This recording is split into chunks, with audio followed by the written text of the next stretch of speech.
Assalamualaikum warahmatullahi wabarakatuh dan selamat sejahtera. Berjumpa kita lagi dalam sesi PDPR seterusnya. Baik, masih lagi dalam tajuk atau unit yang sama, perkasakan bahasa kita. Cuma hari ini kita nak belajar berkaitan dengan tata bahasa. Apa benda yang kita nak belajar ni? Hari ini kita nak belajar tentang kata adverba. Kata apa? Kata adverba. Macam tu. Dia kena ba. Baru dia sedap nak sebut. Baik. Kata adverba ni sebenarnya pada saya lah. Pada saya ni tak perlu pun ada satu tajuk nama dia kata adverba. Ini pada saya lah. Kenapa tak perlu? Sebab kata adverba ni kamu guna sebenarnya. Kamu guna hari-hari. Cuma kamu tak tahu itu kata adverba. Kamu tak perasan pun kamu guna kata adverba masa kamu cakap, masa kamu bina ayat. Sebab kata adverba ni sebenarnya menumpang kata lain. Tak faham kan? Tak apa. Lepas ni saya akan jelaskan apa itu kata adverba. Akhir nanti apa yang perlu kamu buat, isi tempat kosong pada ayat dengan kata adverba yang sesuai. Seterusnya, baik, buka buku teks, tengok halaman 94, muka surat 94. Kamu akan dapat lihat satu catatan harian, Jian Hui. Baik, bukan saya nak kaji, bukan saya nak suruh kamu baca dan kaji mengenai catatan Jian Hui ini. Yang saya nak kamu tengok ialah di bawah ini, inti bahasa. Inti bahasa. Nota lah sebenarnya, nota. Baik, tengok di sebelah kanan ni. Kata adverba. Kata adverba ialah kata yang menerangkan kata nama, kata kerja dan kata adjektif. Contoh, hari esok, awal pagi. Menangis, teresak-esak. Yang ni kata penegas ni. Kata penegas ialah perkataan yang memberikan penekanan pada bahagian tertentu pada ayat. Contohnya juga lah, memang. Yang ini kata penegas ni kita akan belajar kemudian. Saya tak nak kamu pening. Kali ini kita belajar tentang kata adverba sahaja. Kita belajar kata adverba sahaja. Kalau kamu baca benda ni, saya yakin dan percaya kamu tak faham pun. Dan saya yakin sudah ada yang menggaru kepala kerana tak faham. Tak apa, relax, sabar. Baik, tengok di sini. Ini huraian yang lebih mudah, huraian yang lebih senang untuk kamu faham. Definisi ataupun maksud ataupun konsep kata adverba. Kata adverba ialah perkataan yang menerangkan kata kerja, kata adjektif, kata nama dan frasa sendi nama dari segi cara, masa, tempat. Merah, tak nampak sangat. Saya tukar kali. Ni. Cara, masa, tempat. Ingat. Cara, masa, tempat. Kata adverba ni menerangkan, diterangkan kata kerja ataupun diterangkan kata adjektif ataupun diterangkan kata nama ataupun diterangkan frasa sendi nama dari segi cara, masa, tempat. Tak faham lagi? Tak apa. Sebagai contoh, tengok ayat di bawah tu. Tengok ayat di bawah tu. Tengok ayat pertama. Pelancong itu akan tiba esok. Akan tiba esok dari England. Kamu tengok perkataan yang condong. Ayat pertama ni esok. Ayat kedua ni hampir. Ayat ketiga ni mengiring. Ayat keempat ini betul-betul. Kelima ini bermalam-malam. Keenam selama-lamanya. Ketujuh besar-besaran. Kelapan sedu-sedan. Okey, baik.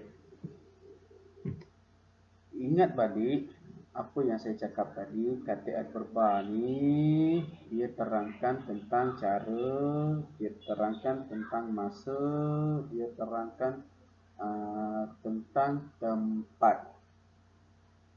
Dan kamu tengok perkataan yang digariskan ini atau yang condong ini.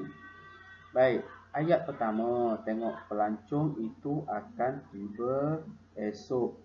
Esok dari England. Esok ni apa benda esok ni? Esok ni masa.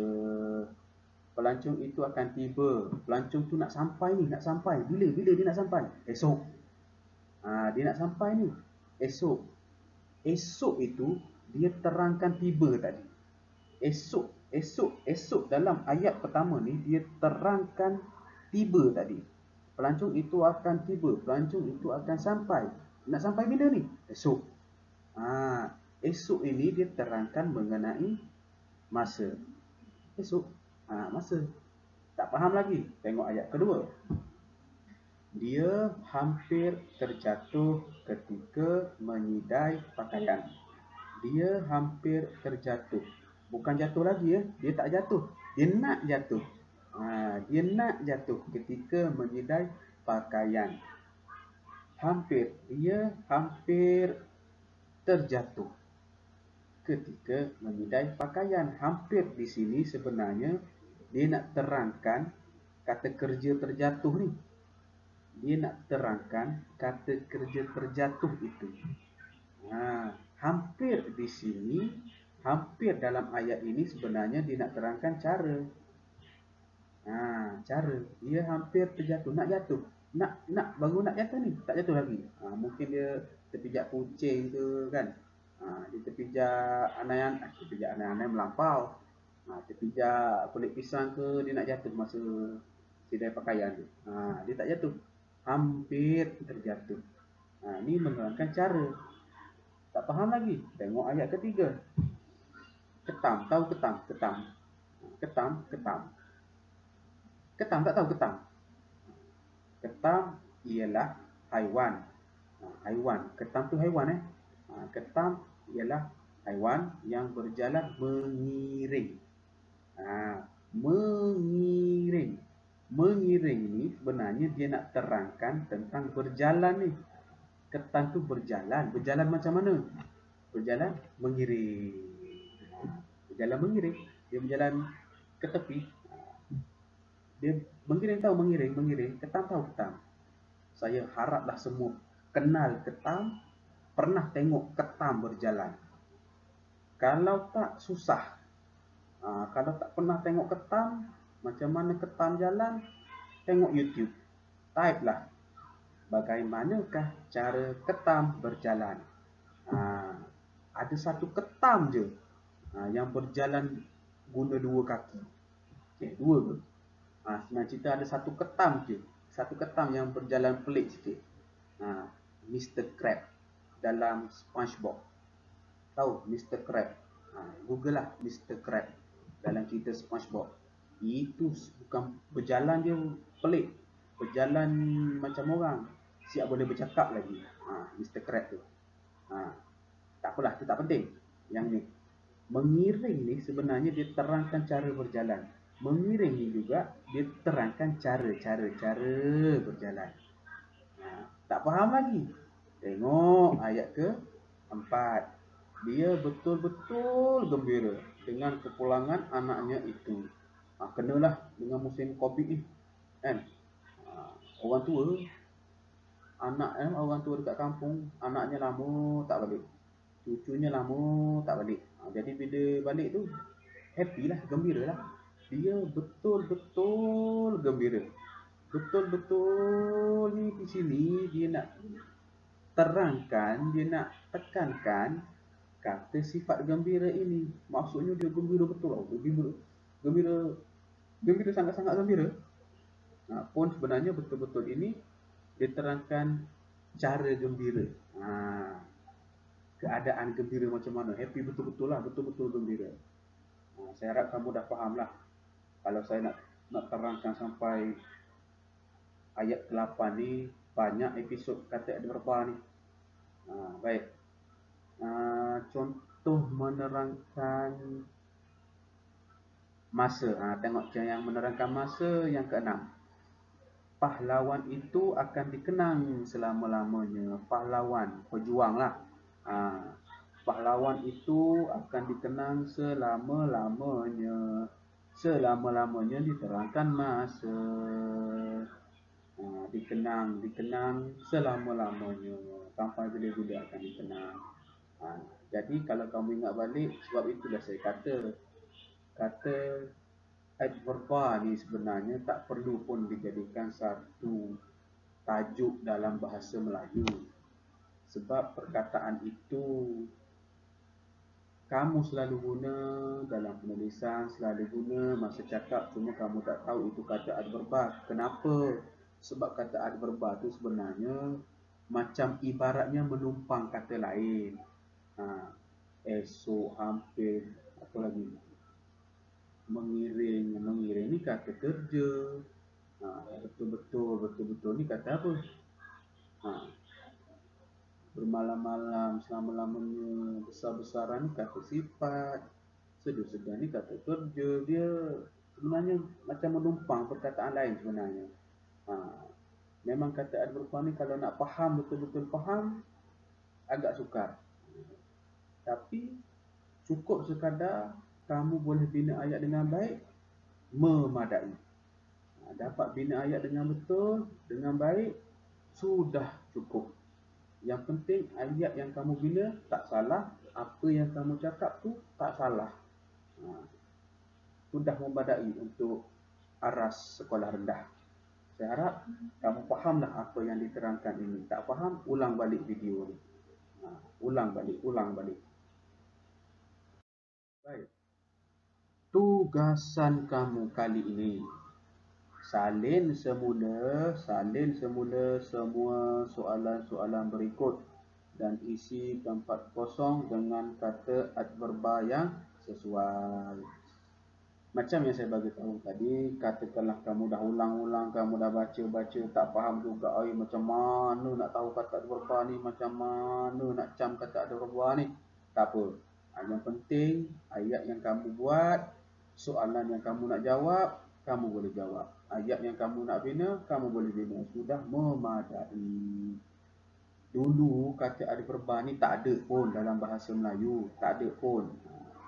Baru sahaja diwujudkan dalam berapa belas tahun dalam tempoh 10 lah, dalam tempoh 10 tahun atau beberapa tahun. Dulu zaman mak ayah kamu sekolah tak ada kata adverba ni. Baik, macam saya bagi tahu tadi, tugasan ni tugasan bertulis. Nak salin di mana? Salin pada buku pemahaman. Okey, nak salin macam mana? Macam biasalah. Salin soalan ni, contoh. Kuih-muih yang dijual oleh penjajah itu sangat, takkanlah kuih itu sangat merdu. Pernah ke masa kamu nak beli kuih, kuih menyanyi? Saya tak pernah tengok karipak menyanyi, panggil pelanggan apa semua kan, panggil orang nak beli, datanglah beli saya. Saya tak pernah dengar kuih-kuih menyanyi. Kuih-kuih yang dijual oleh penjajah itu sangat gembira. Ini lagi seram. Kuih gembira. Kamu bayangkan, kamu nak beli kuih ni, buka je penutup bekas tu, ataupun buka je tudung saji. Kamu tengok kuih donat tengah ketawa. Kalau saya lari tengok donat ketawa. Saya tak tahulah kalau kamu tengok donat ketawa tu, kamu jadi lagi berselera nak makan. Kuih-kuih yang dijual oleh penjajah itu sangat mewah. Ini lagi pelik. Mewah, kaya. Saya tak pernah lagi lah jumpa karipap inti emas. Tak pernah jumpa. Saya tak pernah jumpa lagi apa ni, kuih popia inti inti inti apa yang buat inti inti emas ke inti berlian, tak pernah lah, tak pernah. Jadi jawapan dia apa? Kuih-kuih yang dijual oleh penjajah itu sangat lazat. Lazat tu sedap lah. Salin balik, kamu salin balik, kuih-kuih yang dijual oleh penjajah itu sangat lazat. Kamu tak perlu salin A, B, C, D ni. Tak nampak? Mana ni? Baik, kamu tak perlu salin balik. Ni contoh jawapan ni. Tidak perlu. Terus saja kamu tulis jawapan pada tempat kosong dan kamu gariskan. Kuih-muih yang dijual oleh penjajah itu sangat lazat. Titik garis. Tak payah salin A, B, C, D ni. Sama juga soalan-soalan seterusnya. Pilihan jawapan tak perlu salin. Lengkapkan terus ayat itu. Harap kamu fahamlah. Okay, tengok soalan kedua. Rumah Ji Ying terletak jauh dari sini. Tulis jauh dari sini. Jauh tu gariskan.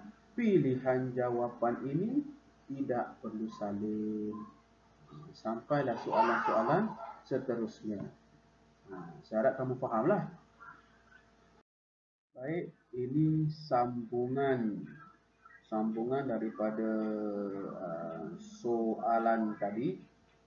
Kesemuanya ada 9 soalan. Ada 9 soalan, kamu salin semua soalan, tulis jawapan yang paling sesuai, gariskan. Pilihan jawapan macam saya bagi tahu tadi, tidak perlu salin semula. Yang perlu salin semula soalan dan gariskan jawapan yang kamu pilih. Di sini ada 2 pembetulan. Tengok soalan nombor 5 ni. Budak kecil itu tidak dapat mengangkat kotak yang apa dia? Mengangkat kotak yang apa dia? Dan soalan ke-8. Pemuda itu suka memandu keretanya. Pemuda itu suka memandu keretanya dengan apa dia? Ada 2 segi perubahan. Yang sebenarnya dia letak apa ni? Pemandu itu suka membawa kereta. Membawa kereta ni tak tepat lah. Tak dramatis lah. Membawa kereta ni macam orang tu angkat kereta. Dia nak pergi kedai, dia tak pandu. Dia angkat kereta, dia pergi kedai. Tak logik lah. Saya tak pernah tengok lah pula orang angkat kereta ni pergi kedai. Kalau kereta kena tarik tu pernah tengok lah. Kereta naik lori tu pernah lah. Jadi 2 je pembetulan di sini. Buat macam yang saya bagi tahu tadi. Mudah saja. Sekian saja untuk sesi kali ini. Saya harap sesi kali ini kamu dapat selesaikan dalam tempoh yang telah ditetapkan. Mulai kali ini, mulai sesi ini, mulai hari ini, hari kamu tengok video ini, segala tugasan kamu, segala hasil kerja kamu perlu hantar kepada saya melalui borang yang akan dimasukkan dalam grup WhatsApp keluarga kamu. Penerangan mengenai cara penghantaran itu saya akan bagi tahu dalam grup WhatsApp. Cumanya segala bukti yang kamu belajar di rumah perlu diserahkan kepada saya. Dan saya akan catatkan mana-mana murid yang gagal dikesan, hilang tanpa berita, kami akan ambil tindakan macam mana. Itu terpulang kepada pentadbir lah macam mana. Jadi saya harap tahun 6 dah matang. Biar ada tanggungjawab untuk belajar. Kalau kamu tak belajar, sekolah tak rugi, saya tak rugi. Yang rugi siapa? Kamulah. Kesannya kamu tak belajar, kesannya kamu malas belajar bukan sekarang, tapi pada masa akan datang. Pada masa akan datang, kamu akan menyesal. Kenapa dulu aku tak rajin belajar? Macam saya selalu bagi tahu, tak cerdik, tak pandai, tak apa.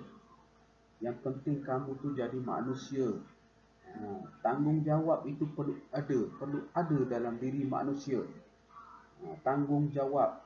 Macam kamu murid, tanggungjawab kamu belajarlah. Kalau belajar tanggungjawab kamu tak boleh nak jalankan tanggungjawab kamu, bagaimana kamu esok-esok dah besar, dah tua esok nak nak bertanggungjawab dalam pekerjaan yang kamu nak buat. Itu saya bagi tahu tadi. Bukannya hari ni kamu tak belajar ni, oh nanti kamu tak pandai, tak apalah, yang penting aku boleh kerja. Itu dah nombor 2. Yang nombor 1, tanggungjawab, nilai tanggungjawab dalam diri kamu, rasa tanggungjawab. Kalau kecil-kecil ni, budak-budak ni tidak diajar untuk bertanggungjawab, bila kamu dah dewasa, dah terlambat untuk nak perbetulkan diri sendiri. Jadi saya harap tak ada masalah, semua dapat menjalankan tugas dan tanggungjawab masing-masing. Ada masalah boleh tanya kepada saya. Baik, kita berjumpa lagi pada sesi akan datang. Assalamualaikum dan selamat sejahtera.